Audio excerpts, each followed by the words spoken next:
Buenas tardes. Vamos a orar.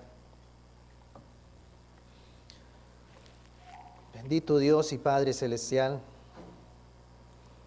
te agradecemos por el tiempo que nos has concedido para cantarte a ti, para cantar sobre nuestro Señor Jesucristo, que es el único que nos puede salvar, el único que nos puede llevar delante de ti.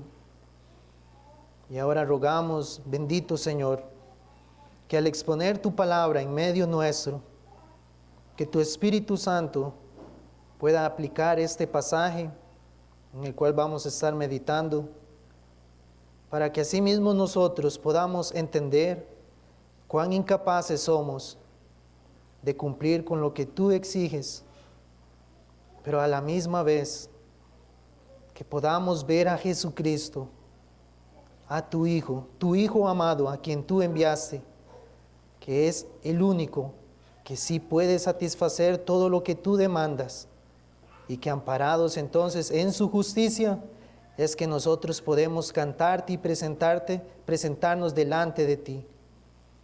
Gracias por nuestro Señor Jesucristo, y ayúdanos entonces para que con atención y con reverencia escuchemos tu palabra, y que tu Espíritu lo aplique a la vida de cada uno de los que estamos aquí. En el nombre de Jesús te pedimos esto. Amén. ¿Pueden tomar asiento?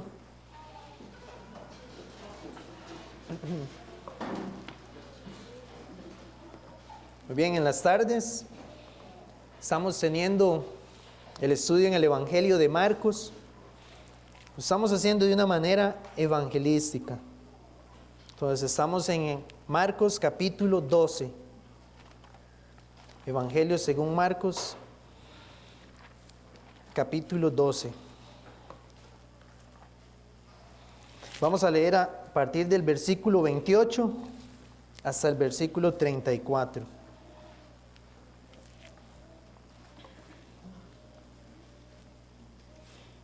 Marcos 12, 28 dice: acercándose uno de los escribas, que los había oído disputar, y sabía que les había respondido bien, le preguntó: ¿cuál es el primer mandamiento de todos?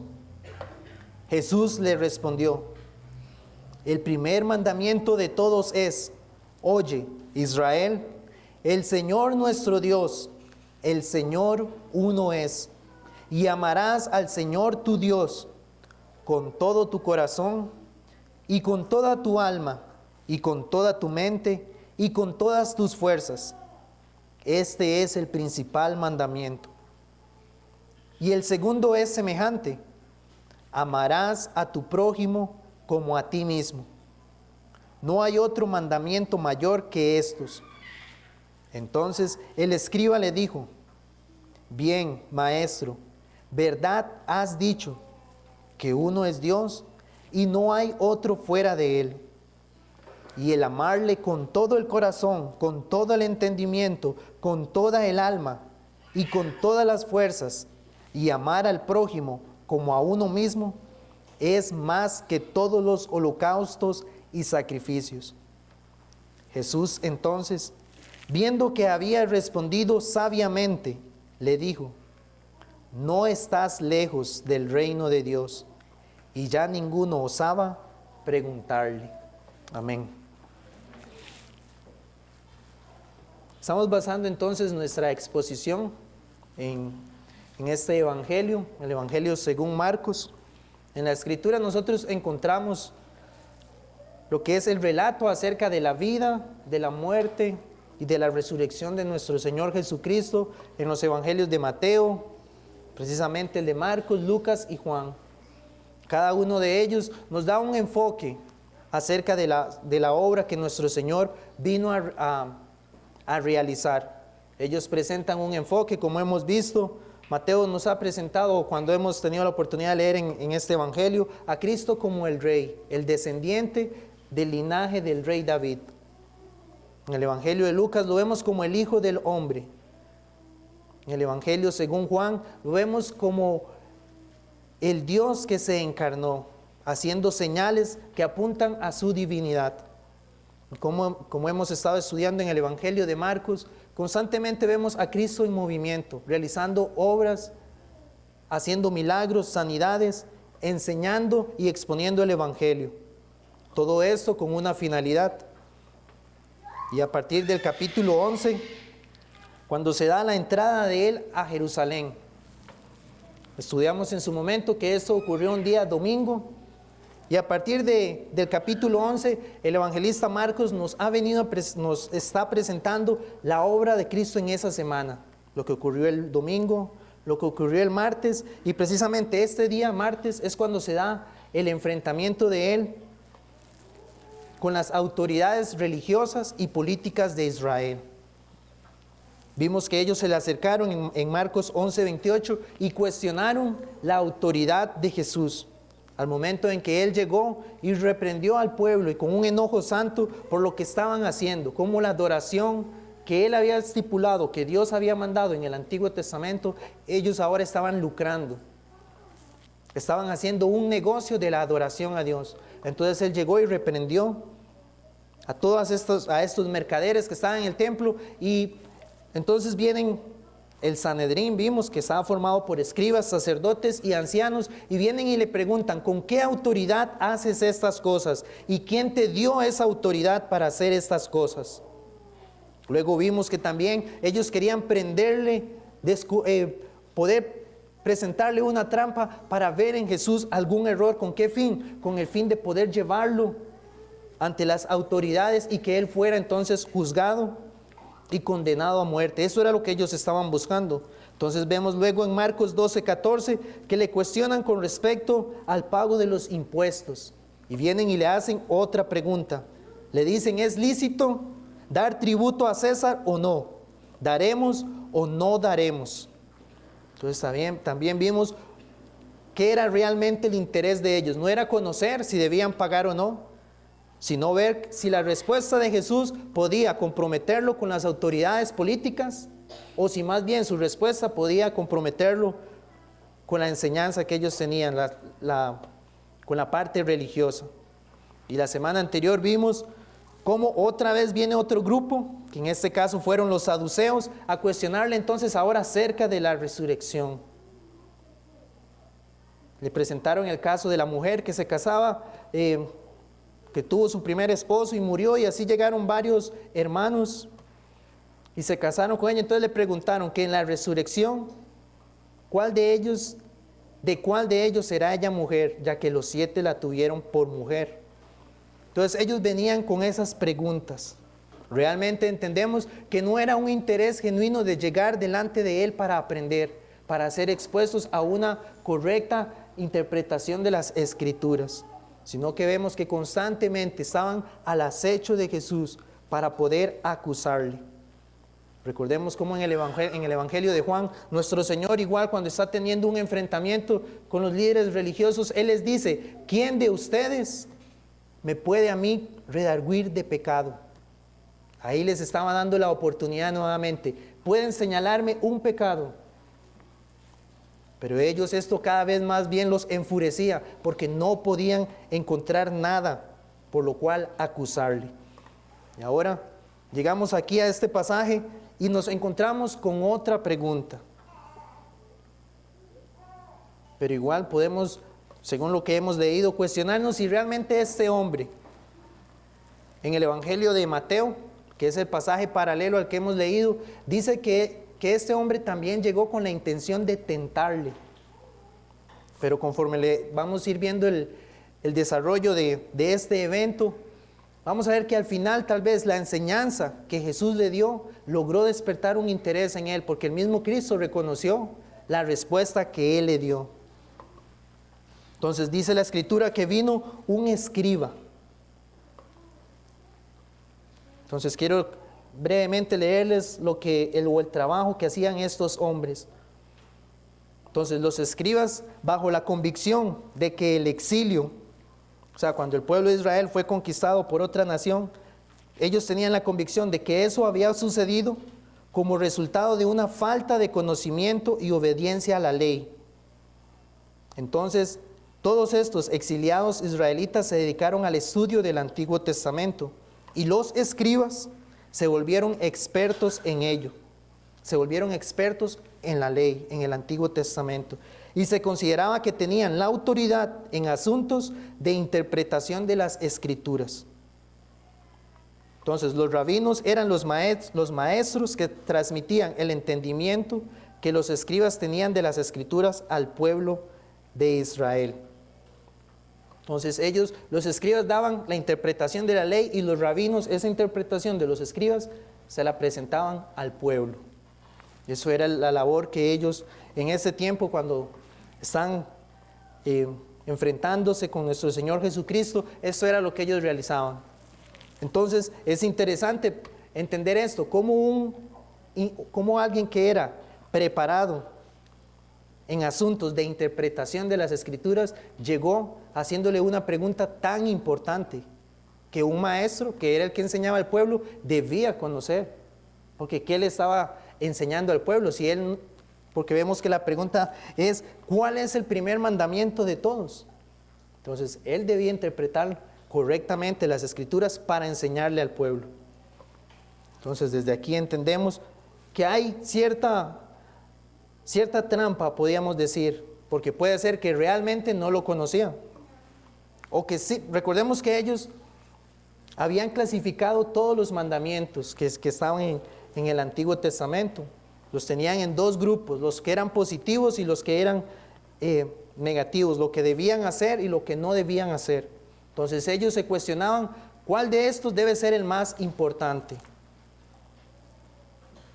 Y con esa interrogante es que llegan a nuestro Señor. Entonces dice el versículo 28, acercándose uno de los escribas que los había oído disputar. Pero vean qué interesante, dice, y sabía que les había respondido bien. Entonces él está hablando acerca del evento con los saduceos, que son los que negaban la resurrección. Entonces cuando Cristo los confronta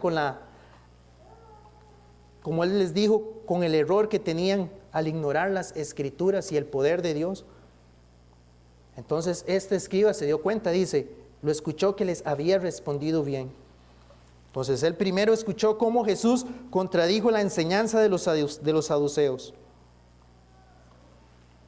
Entonces aquí también nosotros podemos llegar y preguntarnos algo, porque puede ser que nosotros, así como este escriba, podamos muchas veces saber que lo que Jesús ha dicho en su palabra es correcto, pero quedarnos solamente ahí, porque vemos que él dice que sí entendió, porque dice sabía que les había respondido bien, pero eso no lo llevó a él realmente a reconocer al Cristo delante de quien estaba, sino que vemos que más bien se acerca porque recordemos esto, lo que está ocurriendo. Cristo, cada enfrentamiento que ha tenido, ha dado una respuesta acertada que ha dejado a todos asombrados porque no podían detectarle nada. Y este hombre entonces, sabiendo que había respondido bien, viene otra vez con el mismo interés, ver si puede atraparle en alguna falta.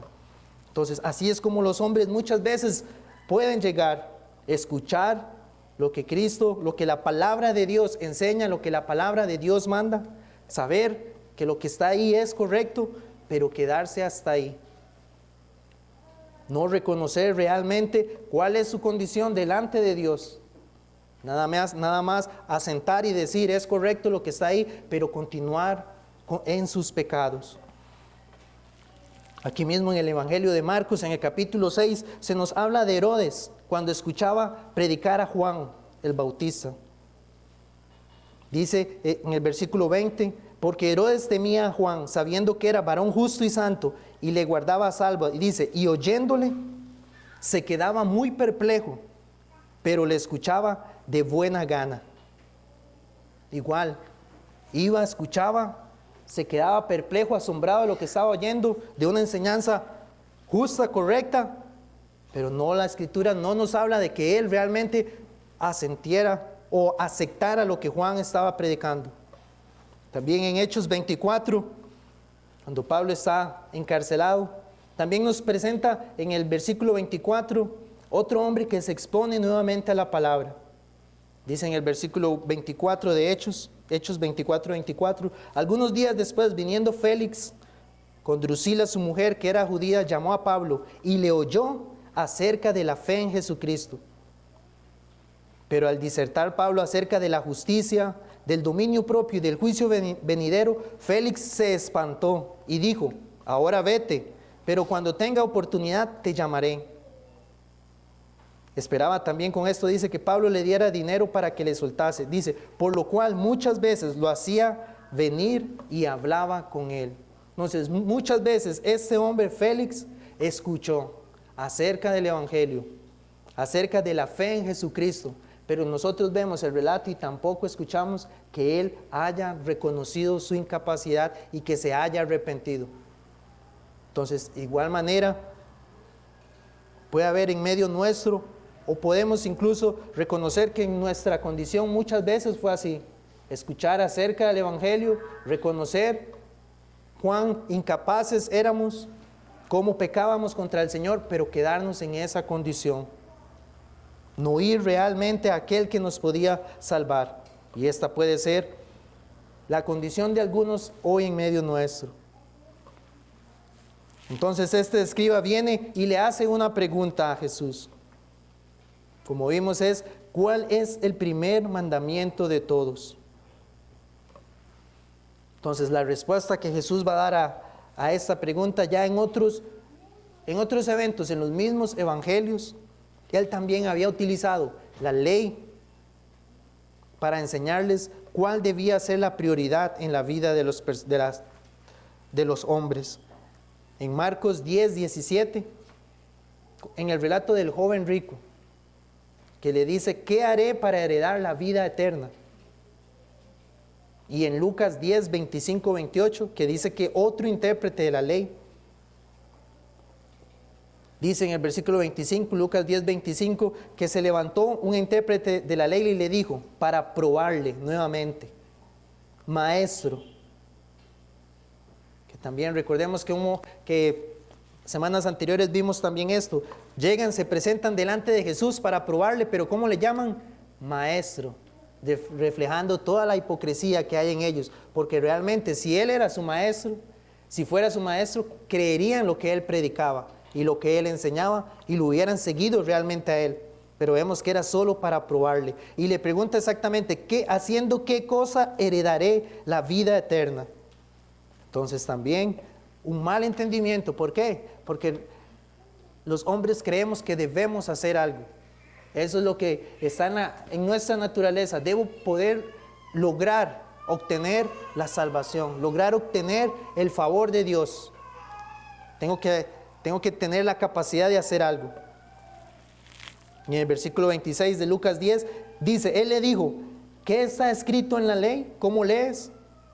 Y vean lo que dice este intérprete de la ley. Aquel respondiendo dijo, amarás al Señor tu Dios con todo tu corazón y con toda tu alma y con todas tus fuerzas y con toda tu mente y a tu prójimo como a ti mismo. Entonces este intérprete le dio exactamente la respuesta que en el pasaje de Marcos vemos que llegó más bien otro escriba a preguntarle. Entonces vemos que realmente ellos sí conocían, pero había algo ahí por lo cual ellos querían cuestionarle a Jesús. Y Jesús, terminando, o más bien en el versículo 28, le dice, bien has respondido, haz esto y vivirás. Entonces la Biblia nos enseña que realmente la ley es santa y el mandamiento santo, justo y bueno. Pero ahora, aquí la gran pregunta es, porque Cristo le dice a él, eso es lo que debes hacer y vivirás. Pero si nosotros somos conscientes, y muchas veces nuestra oración en medio nuestro, cuando nos presentamos a adorar al Señor, es reconociendo realmente cuál es nuestra condición al examinarnos precisamente ante este mandamiento. Porque Cristo dice, eso es lo que debes hacer para vivir. Pero si nos preguntamos entonces a nosotros mismos, ¿quién puede decir que esa es realmente nuestra condición delante de Dios?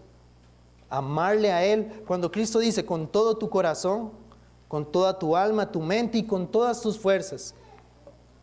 Está implicando realmente el amar a Dios con todo nuestro ser, con todo lo que nosotros creemos, con todos nuestros sentimientos, con nuestra pasión, con todas nuestras fuerzas, con todo nuestro cuerpo, amarle a Él. Y Jesús le dice, eso es lo que debes hacer para vivir. Pero entonces podemos aquí examinarnos y decir, ¿ha sido mi vida o ha sido esto lo constante en nuestra vida? ¿He vivido cada día amando a Dios más que nada? ¿Haciendo solamente la voluntad de Dios? Conociendo que esto es lo correcto, que esto es lo que Dios manda y que por lo cual es lo que yo debo apuntar como meta, amarlo a Él solamente. Tristemente, si nosotros entonces nos evaluamos de una manera honesta y fiel, reconoceríamos que ninguno realmente puede pasar esta prueba. Y ahora, cuando nuestro Señor se lo enseña a los hombres, Él también, el Dios omnisciente que todo lo sabe, conoce y sabía quiénes eran esos que estaban delante de Él, que no lo habían amado a Él más que nada.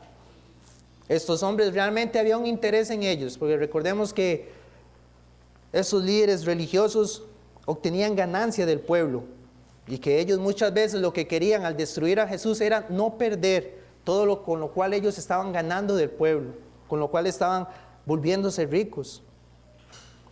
Entonces, realmente, y recordemos también cuando Cristo confrontó al joven rico, le enseñó que lo que había en su corazón, que era el amor a otra cosa antes que a Dios. Entonces, ¿cómo puedo reconocer yo en este momento si realmente amo más al Señor, más que a nada? Entonces, puedo preguntarme y decir, ¿qué es lo que yo amo? ¿O qué es aquello a lo cual yo le estoy dedicando todas mis fuerzas?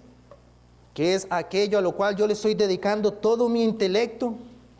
Aquello a lo cual cuando hablo de eso me apasiona, eso que domina mis sentimientos, mis emociones.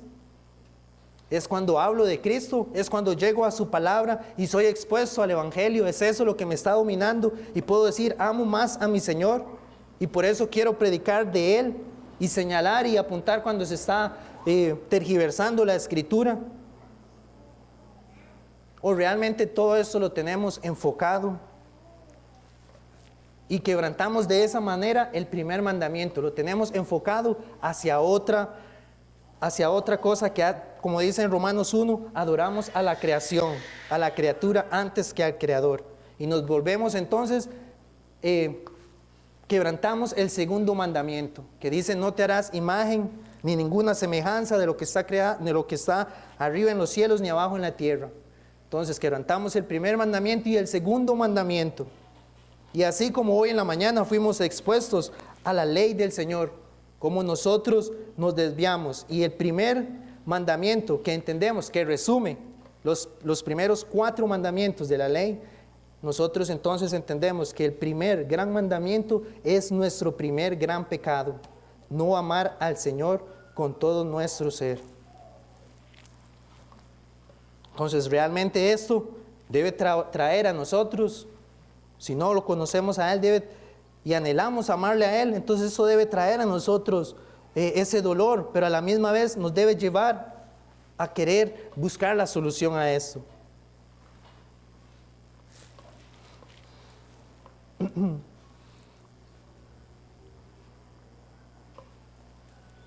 Entonces el Señor viene y cita Deuteronomio 6:4, que es lo que estaba en la ley. Oye Israel, Jehová nuestro Dios, Jehová uno es. Y el versículo 5, amarás, Deuteronomio 6:5, amarás a Jehová tu Dios de todo tu corazón y de toda tu alma y con todas tus fuerzas. Dice, y estas palabras que yo te mando hoy estarán sobre tu corazón. Entonces, también ellos como intérpretes de la ley, como les leía ahora al inicio, ellos sabían que por haber quebrantado ese mandamiento, fue que Dios los llevó al exilio, precisamente. Ellos fueron conquistados por otros pueblos porque estos mandamientos no lo cumplieron. Entonces ahí estaba el testimonio claro. El primer mandamiento ellos no lo obedecieron. Y como les decía, nosotros estamos en la misma condición. Porque uno de los testimonios que da la Escritura acerca de los que Dios viene a salvar En Romanos 5:5 dice, porque el amor de Dios ha sido derramado en nuestros corazones por el Espíritu Santo que nos fue dado. Entonces, si yo tengo, o le pregunto, ¿tiene usted el Espíritu Santo?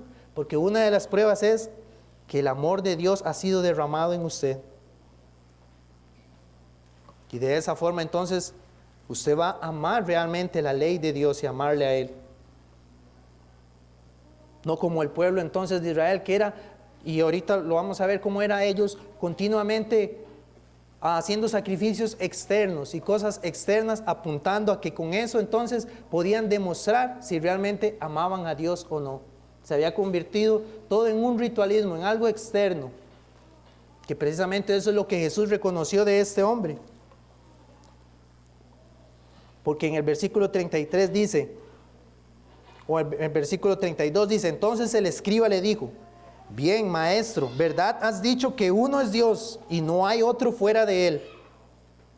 Y él agrega algo más, dice, y el amarle con todo el corazón, con todo el entendimiento, con toda el alma y con todas las fuerzas, y amar al prójimo como a uno mismo, dice, es más que todos los holocaustos y que todos los sacrificios. Que precisamente él está citando acá lo que está escrito en Oseas 6:6 y Miqueas 6:6, que dice, porque misericordia quiero y no sacrificio, y conocimiento de Dios más que holocaustos. Dice, ¿con qué me presentaré ante Jehová y adoraré al Dios Altísimo? ¿Se agradará a Jehová de millares de carneros o de 10,000 arroyos de aceite? ¿Daré mi primogénito por mi rebelión, el fruto de mis entrañas por el pecado de mi alma? ¿Es eso lo que Dios quiere? ¿Sacrificios? Oh hombre, Él te ha declarado lo que es bueno y qué pide Jehová de ti. Solamente hacer justicia, amar misericordia, dice, y humillarte ante Dios. Y es que los hombres, así es, para nosotros es más fácil decir, cumplo lo que me están pidiendo y de esa manera ya demostré que lo amé porque cumplí. Pero inclusive en la respuesta de este hombre, entonces él va más allá y dice, no, realmente es eso, amarle a Él, porque si lo amo, entonces los sacrificios que haga y aquello que le presente delante de Él va a ir con un espíritu genuino, con un espíritu realmente de amor, de adoración, no confiando que eso es lo que me gana a su favor, sino porque Él ha transformado entonces mi vida, le entrego esto, lo que Él me está pidiendo. Aquí ellos hablaban según la cultura que tenían, ¿verdad? El contexto de sacrificios, pero ahora más bien entonces Dios nos llama. Amarle a Él va a implicar negarnos a muchas cosas. Y aquí también nosotros vemos parte de la divinidad de nuestro Señor Jesucristo. Porque lo mismo que dice que en el Antiguo Testamento pedía a Jehová, fue lo mismo que Él pedía hacia Él mismo. Él reclamaba el amor de los hombres hacia Él, el amor de los hombres, de los pecadores, que se lo dieran a Él mismo, demostrando que Él es Jehová. Por eso los hombres debemos amarlo a Él más que cualquier cosa. Entonces esta es la pregunta, ¿ama usted a Dios realmente? ¿O su amor a Dios es solamente algo meramente externo? ¿Cree usted que Jesús entonces, a través de lo que le está mostrando a ese hombre, le está permitiendo ver? ¿Cree entonces, o más bien podemos preguntarnos, este hombre, como dice el versículo 34, Jesús, viendo que había respondido sabiamente, le dijo, no estás lejos del reino de Dios. Entonces, este escriba no estaba lejos, pero tampoco podemos ver que él estaba dentro del reino de Dios. Cuando nosotros estudiamos el inicio del Evangelio de Marcos, en el capítulo 1 y en el versículo 15, Jesús dice, Jesús vino a Galilea predicando el Evangelio del reino de Dios, diciendo, el tiempo se ha cumplido y el reino de Dios se ha acercado. Arrepentíos y creed en el Evangelio. Entonces Jesús inició anunciando que este reino de Dios se había acercado. Y Jesús le dice a este hombre, pero usted no está lejos de este reino. Pero el problema es que las personas pueden llegar así y estar cerca, pero no entrar al reino de Dios. En Hechos 26 también tenemos el caso del rey Agripa, cuando le dice a Pablo: por poco me persuades a ser cristiano. Realmente hoy entonces puedo decir que he creído en Cristo y lo estoy amando a Él como la Escritura me dice. Si es así, entonces puedo decir que estoy creyendo en todo lo que Él ha revelado en su santa palabra, para entonces examinarme y decir: no se trata de sacrificios, no es por obras, porque yo no puedo obedecer la ley 100%, sino que precisamente esto fue lo que hizo el Hijo de Dios. En Juan 5:30 Él dijo que Él vino a hacer la voluntad del Padre. Dijo: no busco mi voluntad, sino la voluntad del que me envió, la del Padre. Y en Juan 6:38 dice: porque he descendido del cielo, no para hacer mi voluntad, sino la voluntad del que me envió, del Padre. Nosotros en la Escritura entendemos que solamente Cristo es el único que ha cumplido este mandamiento: amar a su prójimo y amar a su Padre. Amar al Señor su Dios con todo su corazón, con toda su alma y con toda su mente y con todas sus fuerzas. ¿Y cómo lo demostró? Bueno, porque Él vino a hacer solamente la voluntad del Padre. Cada día que Él vivió, lo vivió haciendo la voluntad de su Padre, de manera perfecta, sin cuestionar y amándole con todo su ser. Y también nos demostró el amor al prójimo. ¿Por qué? Porque Él dijo: si ustedes aman solo a los que los aman, Él dice, lo mismo hacen los que no conocen acerca de Dios, pero deben amar a sus enemigos. Y precisamente esto fue lo que Él realizó. Cristo vino a amar a su prójimo, los cuales eran contrarios a su voluntad, los cuales se rebelaron y nos rebelamos en contra de Él. Entonces Él demostró el amor al Padre y el amor al prójimo. De esta manera, entonces, cumpliendo lo que Dios exige. Por eso, entonces, cuando Él le dijo en Lucas 10 al intérprete de la ley: haz esto y vivirás, Jesús mismo le estaba también, podemos entender, diciéndole: tiene que venir a mí, porque soy el único que ha hecho esto, y creyendo en mí, entonces usted vivirá. Y eso es lo que Dios también promete, que es lo que va a ocurrir en aquellos que Él ha salvado y que han depositado toda su fe solo en Cristo. Jeremías 31:33 lo dice de esta forma: pero este es el pacto que haré con la casa de Israel después de aquellos días, dice Jehová. Y aquí está, dice: daré mi ley en su mente y la escribiré en su corazón, y yo voy a ser a ellos por Dios y ellos me serán por pueblo. Y no enseñará más ninguno a su prójimo, ni ninguno a su hermano, diciendo: conoce a Jehová. ¿Por qué? Porque todos me conocerán, porque perdonaré la maldad de ellos y no me acordaré más de su pecado. Eso es lo que implica entonces estar en el reino de Dios. Si esto es lo que ha ocurrido en mi vida, ahora la ley de Dios, Él la ha colocado en mi ser. Entonces ahora sí, entendiendo lo que Cristo ha hecho y depositando toda mi fe en Él y siendo transformado y con el Espíritu Santo que Él ha enviado a su pueblo, entonces ahora puedo decir: ahora sí yo amo la ley de Dios. Ahora sí yo amo a Dios más que nada. Y es cierto, hay días en que fallo y peco contra el Señor, pero sé que Él está haciendo esa obra en mi vida y la está perfeccionando para ir amándole más, conociéndole más en su palabra, dedicando todo mi ser, todo lo que Él me ha permitido tener, dedicándoselo a Él. Y Él va a ir entonces perfeccionando esa obra en nosotros. Y a la misma vez también nos va a permitir, por medio de la obra de su Espíritu Santo, de ese amor que nos ha dado, amar a nuestro prójimo. ¿Y cuál es la mejor manera de expresarle el amor a nuestro prójimo? Que mostrarle también a aquel que lo puede salvar, a nuestro Señor Jesucristo. Entonces, rogar al Señor que un día no escuchar de los labios de Él decir, estuviste cerca de entrar al reino, sino más bien hoy, si me puedo ver de esa forma, que no lo he amado a Él, que toda mi vida se dirige o se rige más bien en un egoísmo en lo cual no amo a mi prójimo, ni en el cual yo soy Señor de mi vida. Entonces, que hoy sea la tarde en que podamos ir a Cristo y rogarle a Él para que por la obra que Él ha hecho, entonces yo pueda descansar, que Él me dé la fe y el arrepentimiento para creer en el Evangelio, creer en Él y entonces formar parte de su reino. Y este pacto, esta promesa de este nuevo pacto estará en nuestras vidas. Quiera el Señor que así sea. Vamos a orar. Bendito Señor, te damos gracias a ti por tu palabra.